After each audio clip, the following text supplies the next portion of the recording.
नमस्कार, मैं अधीर त्यागी और द इंडियन न्यूज में आपका स्वागत है। चलिए आप नज़र डालते हैं आज की ताज़ा खबरों पर।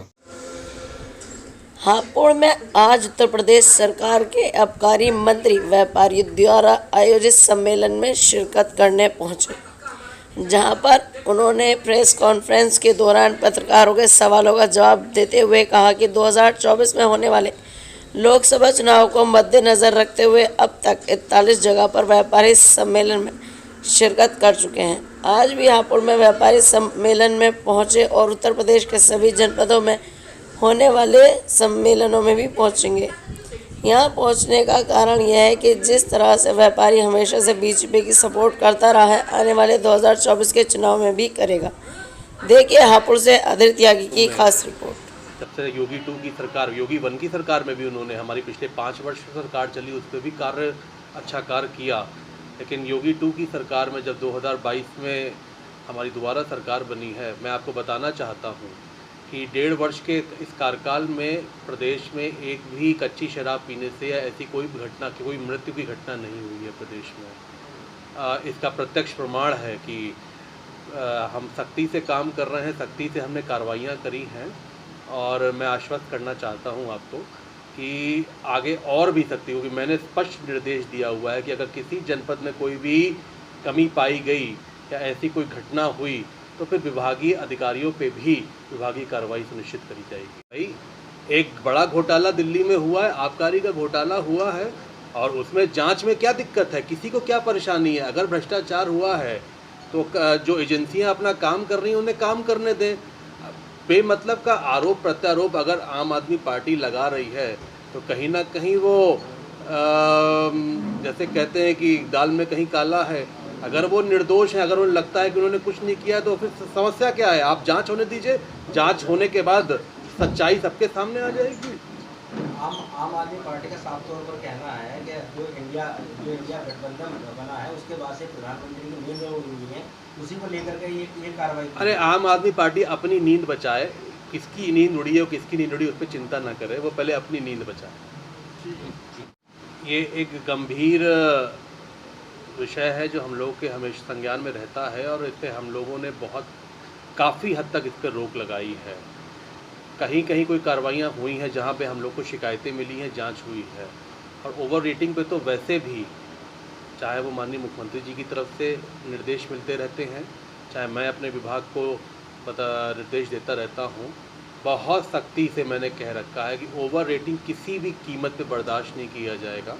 और किसी भी जनपद में अगर शिकायत मिली और उसकी जांच हुई और उस पर सत्य पाया गया तो फिर डीओ से लेके डिप्टी और जॉइंट तक मैं विभागीय कार्रवाई करूंगा, सुनिश्चित करूंगा, उनके खिलाफ कड़ी कार्रवाई विभाग करेगा।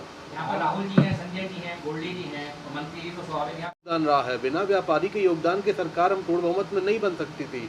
और आगे भी 2024 का चुनाव भी जो होने जा रहा है वो भी व्यापारी को एक बड़ा योगदान होगा, बड़ी भूमिका होगी।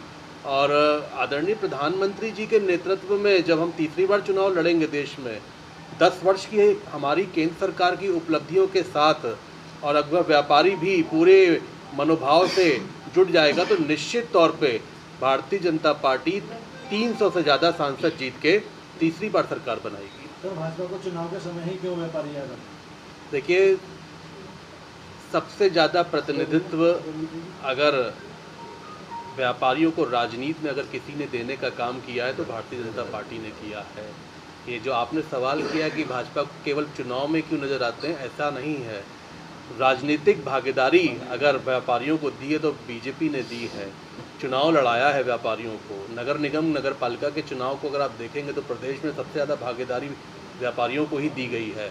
और मैं कहता हूँ इसमें कि व्यापारी समाज को राजनीति में आगे आना चाहिए, बढ़ना चाहिए, क्योंकि हम राजनीति में जब तक आगे नहीं आएंगे तब तक हम अपनी बात को हम प्रभावी ढंग से नहीं कर सकते हैं। और ये भी एक बड़ी मुहिम है जिस आज उत्तर प्रदेश उद्योग व्यापार संगठन द्वारा,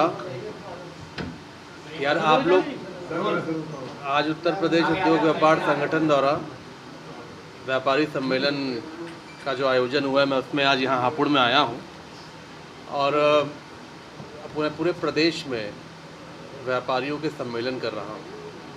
और इसका केवल एक ही उद्देश्य है कि अभी जो लोकसभा के चुनाव आने जा रहे हैं, देश का चुनाव आने जा रहा है। मैं उत्तर प्रदेश में सभी जनपदों में व्यापारी सम्मेलन करके व्यापारी बंधुओं से आने वाले चुनाव में भारतीय जनता पार्टी के समर्थन में और एक बार फिर से देश में आदरणीय प्रधानमंत्री नरेंद्र मोदी जी के नेतृत्व में पूर्ण बहुमत की सरकार भारतीय जनता पार्टी की बने, उसी लक्ष्य को लेकर मैं पूरे प्रदेश में निकला हूं। और मुझे खुशी है कि आज मैं 41वें जनपद हापुड़ में यहाँ पे आया हूँ और मेरी कोशिश यही रहेगी कि लोकसभा चुनाव आने से पहले मैं पूरे प्रदेश के 75 जनपदों में इन व्यापारी सम्मेलनों को करके व्यापारियों को एकजुट करके, क्योंकि व्यापारी एक बड़ा जब सरकार बनी है उसमें व्यापारियों का एक बड़ा योगदान रहा है। और इस बार भी जब मोदी जी के नेतृत्व में तीसरी बार पूर्ण बहुमत की सरकार देश में बने भारतीय जनता पार्टी की, उसमें व्यापारियों का अहम योगदान रहे, इसी लक्ष्य को लेकर मैं आगे चल रहा हूँ। Subscribe now and press the bell icon. Never miss an update.